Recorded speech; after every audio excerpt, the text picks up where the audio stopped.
ভূপেন বৰাই হওক, ৰিপুণ বৰাই হওক বা কংগ্ৰেছৰ যোনেই নহওক কিয়, তেওঁলোকে যোৱা কেইদিনমানৰ পৰা গুৱাহাটীত এটা গুলীচালনা হোৱাটো বিচাৰি আছে। কংগ্ৰেছৰ ২-৩জন নেতাৰ মাজত কোনে ডাঙৰ নেতা হ'ব তাৰ প্ৰতিযোগিতা চলিছে আৰু সেই প্ৰতিযোগিতাখনত গুৱাহাটীৰ মানুহক তেওঁলোকে পণবন্দী কৰি আছে। কাৰণ ফায়াৰিং কৰাৰ পিছত সেই ফায়াৰিংটোতো কংগ্ৰেছৰ গাতো পৰিব পাৰে, বিজেপিৰ গাতো পৰিব পাৰে। যোৱা কালিৰ পৰা তেওঁলোকে চেষ্টা চলাইছে, অমুকত যাম, অমুক ভাঙিম, গেট ভাঙিম, কি কাৰণে নাজানো। আমিও কংগ্ৰেছ কৰিছোঁ, কেতিয়াও পলিটিকেল পাৰ্টি আন্দোলনকাৰী নহয়। পলিটিকেল পাৰ্টিৰ আন্দোলন হয় ইলেকশ্যনৰ বাকচত, আৰু যি কৰিব খোজে মন্ত্ৰী বিধায়ক হৈ পৰে। ৰাজনীতি কৰা দল কেতিয়াও ছাত্ৰ সংগঠন হ'ব নোৱাৰে, যুৱ সংগঠন হ'ব নোৱাৰে।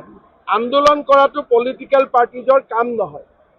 তেওঁলোকে গুৱাহাটীত এটা গণ্ডগোল হোৱাটো বিচাৰিছে আৰু আমিও চাম যাতে তেওঁলোকে গণ্ডগোল কৰিব নোৱাৰে। তেওঁলোকে হিমাচলৰ পৰা অসমত উৎপাত কৰিব আহিছে, গতিকে জেলতে যাব লাগিছিল, কিন্তু তথাপিতো হোটেলত থৈ দিয়া হৈছে। বেলেগ ষ্টেটত হ'লেতো জেলত দি দিলেহেঁতেন, কিন্তু অসম মৰমীয়াল ৰাজ্যৰ কাৰণে হোটেলতে ৰাখি থোৱা হৈছে।